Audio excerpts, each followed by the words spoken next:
Hey friends, welcome to Cinematic Scripture, where we guide Christians to explore the fascinating intersection of faith and film. I'm your host, Kyle Harless, and in each episode I employ storytelling techniques to bring the Bible and cinema to life, leading to enriching discussions about faith, culture, and storytelling. In this episode, we're turning the spotlight onto the Oscars. The 97th Academy Awards show airs tonight, Sunday, March 2nd at 7 p.m. on ABC or Hulu Live. This year at the Oscars, the show will boast 23 categories, honoring a broad range of films, costuming, set design, acting, directing, and much more. We're diving into the 10 films nominated for Best Picture, the 5 films for International Feature, and the 5 films for Animated Feature, to explore what they reveal about our current culture. By examining these movies through the lens of our faith, we can ask, what are these films saying collectively? Are these films worth watching? And how can we engage with them from a biblical perspective? Let's roll out the red carpet and get started.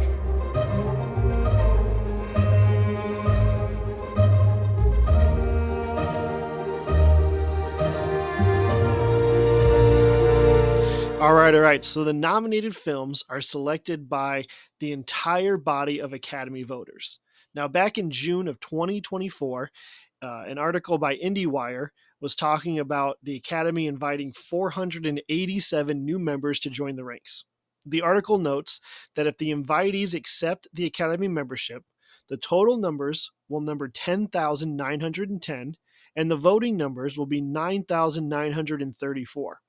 With the addition of the 2024 members, 35% of the Academy will identify as women, 20% of the Academy will be from unrepresented ethnic and racial communities, and 20% of Academy members are from countries or territories outside the U.S. Now, the reason I say that is because I think it shows that the nominated films represent, obviously they represent the pinnacle of global cinema in 2024 across various categories. But they not only exemplify excellence, but also embody a diverse array of beliefs and cultures from around the world. This really is a global voting community. Now, any good expression of art, film included, needs to say something. Art informs culture, and culture informs art. So the question we want to ask today is, what do these Oscar-nominated films collectively say about our current culture? And is what they say worth listening to? So by examining the overlapping themes in the films nominated for Best Picture, for International Feature, and for Animated Feature, we're going to be able to uncover what these films reveal about the world in 2025. A world that's caught in the storm of perception and power. I'm going to provide a brief overview of each film, and then we're going to explore the common themes they share. We'll delve into what these films are saying and how we can engage with them from a biblical perspective. And just for a bit of fun, I'm going to share with you my picks for what will win and what should win. So let's start with the animated feature film nominees. So the nominees for the Best Animated Feature Film are Inside Out 2, The Wild Robot, Wallace and Gromit: Vengeance Most Foul, Memoir of a Snail, and Flow. Let's look at each one. So, Inside Out 2, I'm going to give you a little overview, but also hit at these themes. So, Inside Out 2. Ever wonder what the little voices inside your head are up to? Well, in Inside Out 2, everything changes when Riley becomes a teenager and a new emotion, anxiety, joins the mix. Joy and anxiety both try to shape Riley's core into their own ways, but they soon realize that Riley is a beautiful blend of all of her experiences. This film delves deep into the perception of self and reminds us that we are more than the sum of our emotions. The Wild Robot. We join Roz, a shipwrecked robot, on an extraordinary journey of survival and adaptation on an uninhabited island. In The Wild Robot, Roz challenges perceptions and forms unexpected bonds with the island's wildlife, including raising an orphaned gosling. This heartwarming story shows how one outsider's courage can bring together predators and prey to brave a harsh winter. Roz's journey teaches us the power of challenging and changing perceptions. Wallace and Gromit, Vengeance Most Foul. Get ready for another epic adventure with our favorite duo in Wallace and Gromit, Vengeance Most Foul. Gromit worries that Wallace is becoming too reliant on his inventions, and things take a wild turn when a smart gnome develops a mind of its own. With a vengeful figure from the past pulling the strings, Gromit must now save Wallace and restore his master's confidence. This tale explores how perception can affect identity and self-worth, as well as the impact of public perception on one's belief in oneself. Memoir of a Snail. Set in 1970s Australia, Memoir of a Snail follows the poignant journey of Grace and her twin brother Gilbert as they navigate a life filled with love, loss, and separation. After their father's death, the siblings are separated and placed in different homes, each facing their own struggles. Grace's perception of herself changes throughout the film depending on who she's with, leading her to retreat into her shell like the snails that she cares for. This touching story highlights how our perceptions can trap us and shape our identities. And then we have Flow, where we embark on this wondrous journey where a courageous cat must navigate a newly aquatic planet after a great flood. Joined by a diverse group of animals, they all must work together to survive the perils of their new environment. This beautiful animated film shows us how perception affects our ability to survive, as enemies learn to trust and rely on each other. And the refusal to change and trust one another can actually lead to downfall, while survival comes from unity and cooperation. So these are the animated feature films, each one dealing with power and perception in different ways. Let's turn our attention to the international feature film category. So Flow is nominated in both the animated and international categories, representing Latvia. So since we've already discussed Flow and highlighted some of it, we're going to focus on the other 4 nominees for international feature film. So first up for international feature film, the nominees, we have Girl with the Needle, which is from Denmark. Girl with the Needle is a dark fairy tale that explores one woman's quest for tenderness and morality in harsh post-World War I Copenhagen. Caroline, a young factory worker, faces unemployment, abandonment, and pregnancy until the charismatic Dagmar takes her in to help her run an underground adoption agency. Now, as they form an unexpected bond, a shocking revelation changes everything. This film, A Girl with a Needle, it challenges us to reflect on how perception shapes our view of life. Caroline's perception of her husband diminishes when he returns wounded from the war. She initially tries to end her pregnancy but then gives her child up for adoption, only to want to take her child back later. Dagmar's offer to find homes for unwanted babies is actually a facade in this film, as she murders them instead. The women who give her their unwanted children become outraged at Dagmar's actions when they hear about them. When the truth is brought to light, the women are outraged, revealing their own hypocrisy. Seed of the Sacred Fig. This is from Germany. The Seed of the Sacred Fig follows a family thrust into the spotlight when Iman is appointed as an investigative judge in Tehran. As political unrest erupts, Iman realizes that his job is more dangerous than he thought. And this leads to increasing paranoia and distrust even towards his wife, Najmeh, and their daughters, Sana and Rezvan. Now, the film illustrates the consequences of abusing power to create a forced perception. Iman's wife initially defends him, and we believe it's out of love that she defends him. But as the story goes on, we kind of begin to see that it's actually to be out of fear. She defends her husband out of fear. Sana's involvement with the protests, with her friends from college being in the protest, it causes some deep family conflict. And Iman actually uses his power to protect his version of the events. He doesn't even want to hear it. He's just like, this is what happened, period. Now, his wife actually begins to struggle as she witnesses the impact of power abuse on the people.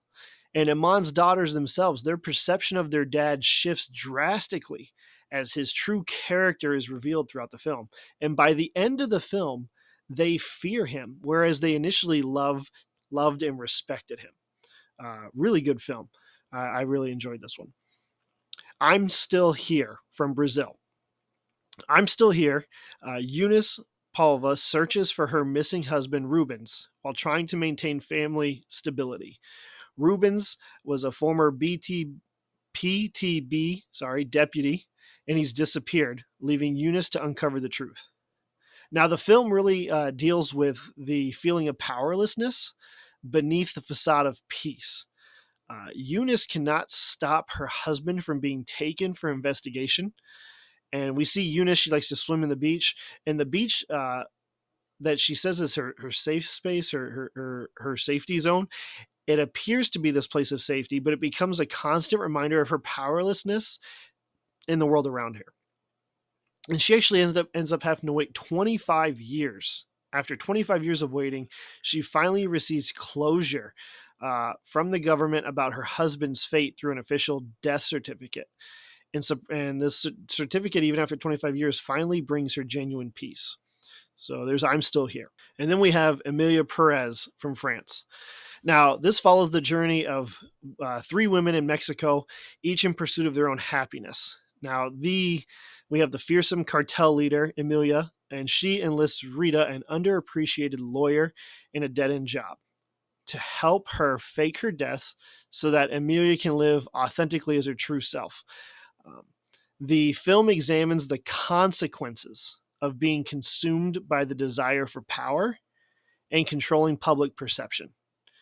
Amelia's drive to be herself leads her to transition into a woman. She's the leader of a cartel and she wants to transition into a woman. But her longing to reunite with her family after she transitions actually endangers her new life. She wants to be seen as strong, not as a cartel leader, but as a humanitarian helping those affected by the cartel. And Amelia's need to control the narrative, to control her family, to control the perception of society, um, actually ultimately leads to her downfall and causes her to lose everything. Those are the four international films plus Flow, the fifth one. Good films, different films. Some of them I like, some of them I didn't. But those are the international films. At the end, I'll talk a little bit more about this. But let's move on. Let's jump into the Best Picture nominees. Now, just like how Flow was nominated for animated and international, Emilia Perez and I'm Still Here are both nominated for international feature and Best Picture. So, since we just looked at those two films, we're going to focus on the other 8 nominated films. So, here are the Best Picture film nominees. So, for the Best Picture film nominees, we first have Nora. Honora tells the story of Annie, a young sex worker from Brooklyn, whose life takes a drastic turn when she impulsively marries Vanya, the son of a Russian billionaire. Now, when Vanya's parents discover the union, they send henchmen to annul the marriage, leading to a wild chase through New York.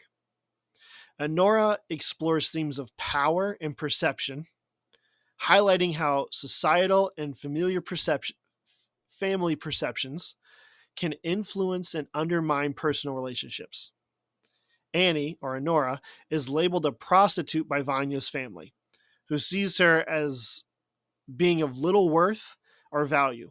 And even Vanya himself views her as a means of fulfilling his desires more so than seeing her as a person. Vanya's parents abuse their power over him, forcing him to annul the marriage, and this ends up shattering Annie's sense of being able to be loved and be able to be valued because of how they perceive her and how they abuse their power. Next is Conclave. Conclave delves into the secretive process of selecting a new pope after the beloved pope's unexpected death. Now, Cardinal Lawrence is tasked with overseeing this covert process within the Vatican. As the Catholic Church's most powerful leaders gather and are locked in the Vatican halls, Lawrence uncovers deep secrets that could shake the foundation of the Church. Conclave is a beautiful film. It highlights the temptations and the dangers of power and perception as cardinals vie for power to become the new pope. Cardinal Lawrence warns of the sin of certainty. And while some cardinals abuse power and threaten others to secure their positions, we actually we begin to see Cardinal Benitez stand out for his humility, the power hungry contrasted with the power hungry Cardinals that we see before. So beautiful film, power and perception, trying to gain control because they know what's right for the church, and it's really well done. All right, next is The Brutalist. The Brutalist tells the story of Laszlo Toth, a visionary architect who rebuilds his life in America after escaping post-war Europe. Now, despite his talent, he faces abuse and exploitation from his employer, Mr. Van Buren. The film explores the struggles to protect identity and humanity in the face of power, in the face of abusive power. Laszlo's work is constantly undermined and challenged, and Mr. Van Buren ultimately rapes Laszlo, viewing him as nothing more than something to exploit. Now, the building that Laszlo designs for Mr. Van Buren, ultimately, by the end of the film, you find this out, it ultimately stands as a testament to Laszlo's legacy and his marriage with his wife. What's interesting is in the film, while Laszlo's legacy lives on in the buildings he creates, Mr. Van Buren, the powerful employer, is forgotten by the end of the film. It's a beautiful film. Probably one of the few films in recent years that actually has an intermission. It's about 3.5 hours long, so there's an intermission in it, which bold move, but hey, good film. Next up is Dune Part 2. Dennis Villeneuve's follow-up to the incredible Dune from a few years ago. Dune Part 2 continues following the story of Paul Atreides as he leads Chani and the Freemen to fight the other houses and the Emperor on his revenge mission to avenge his family.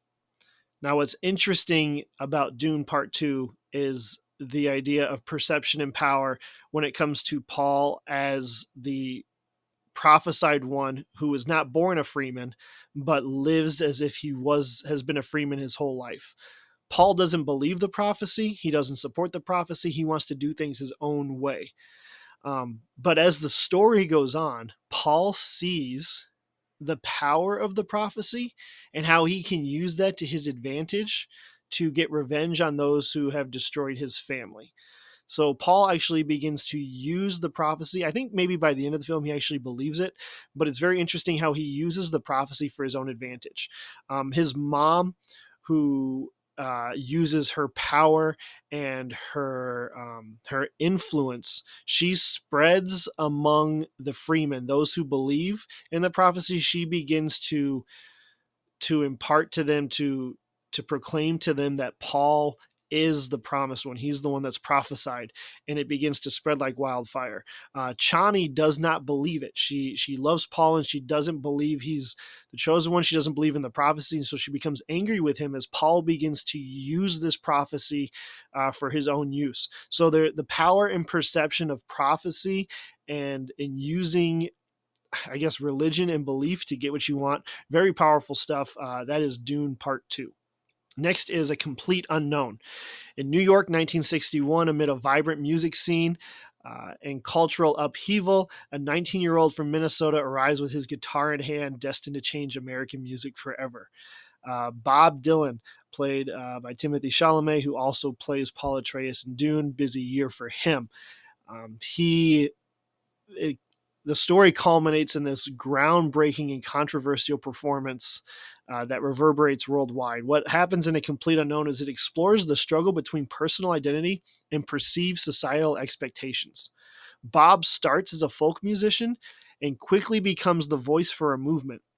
However, his changing style and the way he sings his songs and the songs that he sings begins to upset many of his friends and supporters from early on. And Bob has to decide whether to be who he wants to be or who others expect him to be. and he makes his choice by playing what he wants at the Newport Folk Festival. So really, this idea of perception of here's who we think you should be, and you need to do that, versus Bob being who he believes he should be and who he is. Next up is Wicked. Wicked tells the story of Elphaba, a misunderstood young woman with green skin, and Glinda, a privileged and ambitious girl. Of course, based off the Broadway musical, they meet and their unexpected friendship blossoms at Shiz University in the Land of Oz. And they eventually go to the Emerald City to meet the wizard, and their trip there leads to some unexpected consequences as Glinda is seduced by power and popularity, and Elphaba decides that she is going to be true to herself and be who she is. So the narrative explores themes of perception and identity, as Elphaba is an outcast due to her green skin, and Glinda is popular because of who her family is. And their friendship ultimately reveals their true selves, which is a lot more deeper than that. Um, but what happens is when they go to Oz, Elphaba confronts the wizard, the fraudulent wizard. Everyone views the wizard as this great wise man who helped Oz, but in reality, he's a fraud. And Elphaba sees that, and she calls him out. And when she does not join him, when she refuses to join him and threatens to reveal who he is, he tells everyone that she is an enemy, that she is the enemy of Oz. And people believe him. They believe his lies. And when Elphaba decides to flee the city, she invites Glinda to join her, but Glinda stays, lured by the power of popularity and the perception of others. And ultimately, their extraordinary adventure in Oz culminates with the transformation of Elphaba into the Wicked Witch of the West and Glinda into the Good Witch. But it is about the power of perception, how it lures Glinda in, but Elphaba is not going to be swayed or tempted by it. She is going to do what's right, even though the wizard is trying to tempt her with power and perception. Next, we have Nickel Boys. Nickel Boys centers on Elwood Curtis, a black teenager whose life changes dramatically when he's sent to Nickel Academy, a brutal reformatory school in the Jim Crow South. Now, at Nickel, Elwood forms an alliance with a fellow ward named Turner, who shares survival tips with Elwood on how to make it through, while Elwood himself holds on to his optimism. And this is set against the backdrop of the civil rights movement, and it delves into themes of identity, abuse of power, and resilience. Elwood is innocent, yet he's forced to go to this academy, and while there, he's even punished for doing the right thing. Who he is as a person doesn't matter. All that matters to the people is that he's black, so he must be guilty and he must be doing the wrong thing. He's beaten for stopping a fight at the school. And what's interesting is in the school, the boys are labeled kind of like the bottom of the barrel. They're called scum, and they have to become aces in order to graduate and leave. Unfortunately, like to be aces, you have to be perfect.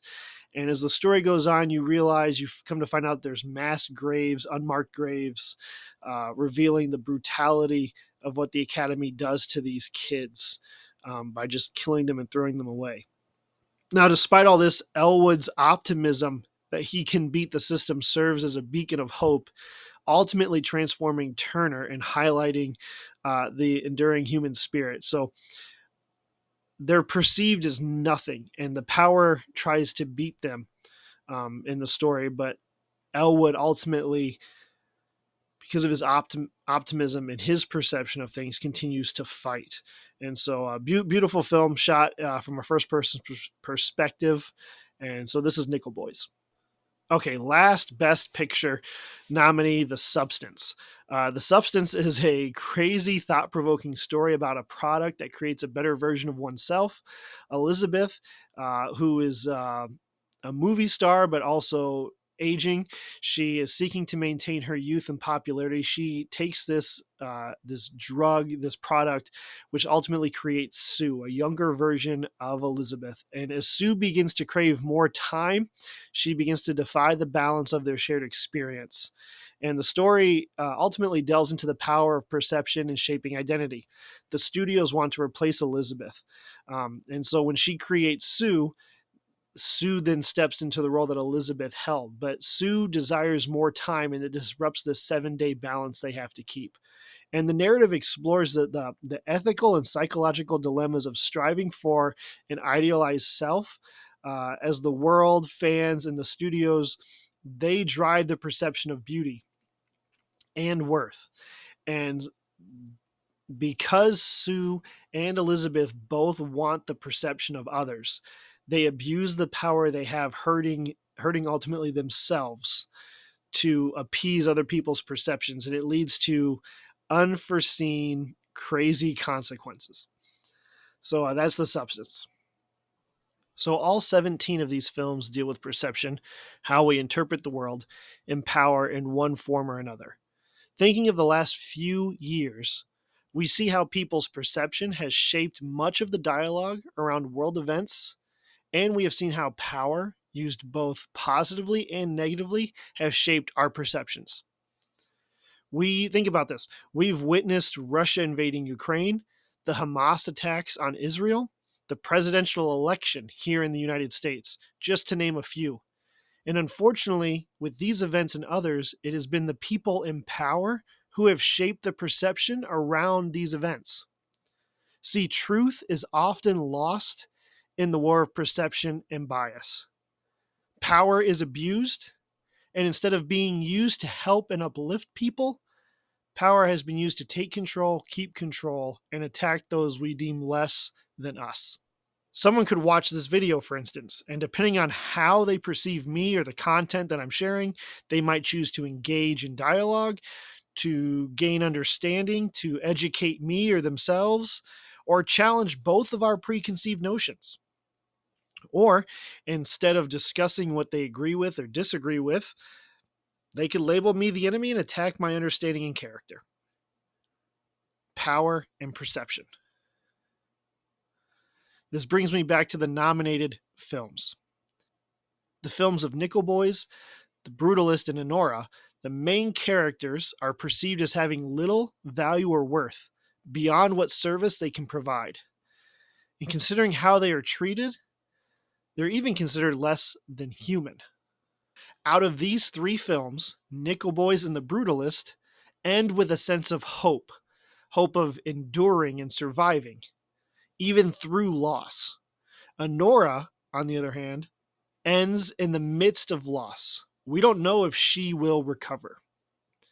And I'm still here. Eunice doesn't find peace and true freedom until 25 years after her husband was taken. In Complete Unknown, Bob forges his own path. In Dune Part 2, Paul embraces the perception of others to gain power. Cardinal Lawrence questions the choices he made because of his perception of the situation. Inside Out 2 challenges the notion that feeling-based perceptions are the answer. Emilia Perez warns of the temptation of desire for power, and Girl with the Needle suggests that each person has the power to determine what is right and wrong.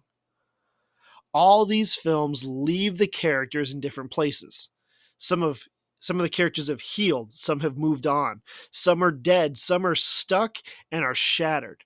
And I think in some way we can empathize, all of us can empathize with different aspects of what these characters are struggling with, what they're going through when it comes to perception and power. I think Nickel Boys is a great example of this. Nickel Boys encourages us to empathize with its characters because the film is shot from a first person perspective. We are not simply spectators watching Elwood's journey play out on screen, but seeing it through Elwood's eyes, we're encouraged to experience it with him as much as a film would allow us to anyway. The Oscar-nominated films asks us to stop and think about perception, about our perception, society's perception, the culture at large. And the films also ask us to think about power. Do we have power? How do we use the power we have? Do we abuse it? Do we speak up when others abuse power? Each film challenges us to consider the power perception has to lift others up and to tear them down. Now, when I say perception, I'm referring to how our understanding, our comprehension, biases, and experiences shape the way we see things. Each of us perceive things differently. So the question then becomes, who is right? If you see it one way and I see it in another, who is right? And honestly, the answer is no one. And this can be hard to accept, but the truth is often lost in the war of perception and bias. All that said, how can we engage these films from a biblical perspective? Let me give you 3 ways. First, we must recognize and acknowledge that our perceptions are flawed, or at best, only partially accurate. As humans, we possess the capacity to sin and to determine right and wrong for ourselves apart from God. This is illustrated in Genesis chapter 3, where Adam and Eve choose autonomy and to define right and wrong for themselves by eating from the tree of the knowledge of good and evil. Only God's perspective is infallible, and we grow in our understanding of that and what it means when we submit our lives, wills, and minds to Jesus Christ. Matthew 16:24 and Luke 14:27, Jesus says, if you want to be my disciple, if someone wants to follow me, they have to lay down their life, pick up their cross daily. They have to die to themselves. In Conclave, Cardinal Lawrence warns the other cardinals with this powerful statement. He says, there is one sin I have come to fear above all else: certainty. Certainty is the great enemy of unity, the deadly enemy of tolerance. If there was only certainty and no doubt, there would be no mystery and therefore no need for faith. See, certainty stifles wonder and faith. You got to remember, you have to see the Pharisees, the people, the religious teachers mentioned in the New Testament. They were certain they knew the scriptures. And their certainty, this certainty they held, led them to miss Jesus. Similarly, our perceptions can blind us and cause us to cling to certainty, to what we know. Faith, however, calls us into the unknown, to trust even when we don't have all the answers. Jesus' call for us to follow him is a call to die, to let go of my certainty, to let go of my will, to let go of my perception. It is a call to humble myself and trust Jesus, choosing his way instead of mine. Secondly, we must address the concept of power. Kingdom of heaven power is fundamentally different from earthly power. Earthly power often elevates some by oppressing others. Heavenly power, as Jesus describes it, is about humility and serving others. Kingdom power lifts others up by lowering ourselves. See, true power is found not in demanding one's own way, but in selflessly serving others for their benefit. Jesus exemplifies this perfectly, as seen in Philippians 2:5-11, where he humbles himself. In Matthew 26:39-42, where he submits to God's will. In 2 Corinthians 5:21, where he becomes sin for us. In Mark 10:42-45, where he teaches servant leadership. And in Matthew 23:11-12, where he emphasizes humility. Third, we must recognize that there are individuals who not only emphasize with, but also understand the struggles faced by some of the characters in these films. The truth is, most Christians won't watch these movies due to their content. And honestly, that's fine. I'm not suggesting that you should. I think that's for each person to decide, so take that up with God. All I'm saying is that we can, just as we can have biases in how we perceive these films because of their ratings, their content, or our perception of Hollywood, we can also be biased toward the characters' struggles. And this is something we need to be careful about. For many Christians, the closest they may get to understanding someone in Anora's situation is through Anora's story on film. Therefore, I urge you to be careful not to judge these characters simply because their journey differs from yours. All of us have the ability, and due to our sinful nature, we have the desire to use our power over others and to seek societal approval. Paul reminds us in Ephesians 6:12 that our struggle is not against flesh and blood, but against spiritual forces of evil. And in this spiritual war, people become casualties too often. Jesus teaches us to love our enemies, Matthew 5:43, showing that even those far from God deserve our compassion. And Paul echoes this statement in Romans chapter 2, verse 4, emphasizing that it's God's kindness that leads to repentance. What I'm trying to say is, don't be shocked when the world behaves as though it is lost. Rather than judging the world for being lost, we should mourn for them, we should pray for them, and when given the opportunity, we should gently guide them towards Jesus. This year's Oscars showcase a common theme across the International Animated and Best Picture categories. And here's the theme. The dual nature of power and perception are capable of both destruction and life. And these films are set in the realm of darkness and transition. They're not set in the realm of the kingdom. That doesn't mean they're bad films. We can still learn from them. The film The Substance serves as a poignant reminder that pursuing earthly power and perception is vanity. It's meaningless. And we as Christians understand this concept. But in a world that is caught in the storm of perception and power, we need to be diligent to remember who is in the boat with us, the one who has the power to calm the storm. So humbly acknowledge that no one possesses complete understanding and continue surrendering your will to Jesus. Pursue kingdom power by lowering yourself to serve others, even your enemies. And show empathy and grace to those different from you, letting Christ's love compel you to share the gospel's truth.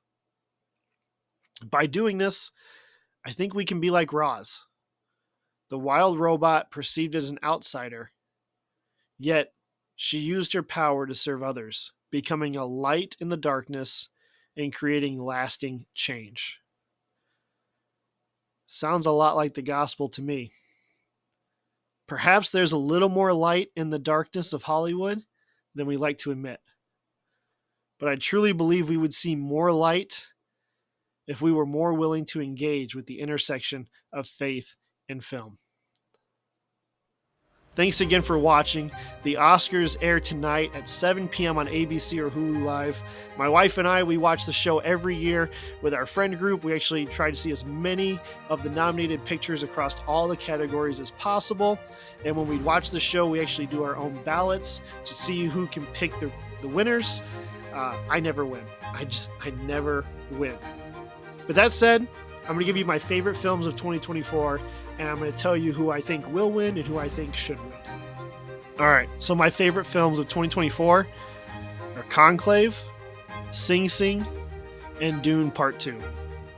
Now, Sing Sing was not nominated for Best Picture. Coleman Domingo was nominated for Best Actor for it.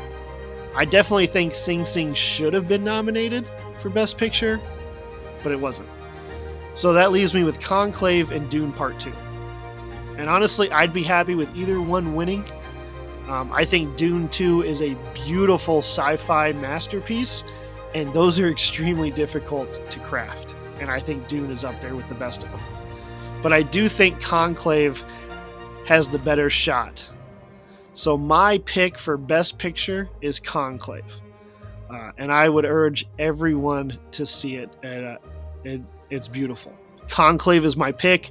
Realistically, it's probably going to be The Brutalist or Anora that are going to win Best Picture going by the other award shows that have already happened. But Conclave might be able to pull it off. We'll see. I think Flow is going to win Best Animated Feature.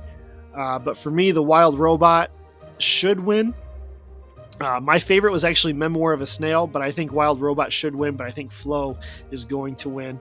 And for international feature film, I think Emilia Perez will win. But honestly, I think Flow should win. Out of all the foreign or international films, I think Flow was my favorite. I think it was the best, but it probably is not going to win. So there you have it. I think it should be Conclave for Best Picture. I think it should be Wild Robot for animated, and I think it should be Flow for international. I'm probably wrong. We'll see later tonight if I'm right or not. So, hey, in the comments, let me know what you think, who you think is going to win. Are you going to watch the show or not? What were your favorite films of 2024? And leave a like or a rating. It really helps out the show. Thanks again for watching this. This is Cinematic Scripture, exploring the Bible through film. Have a great weekend.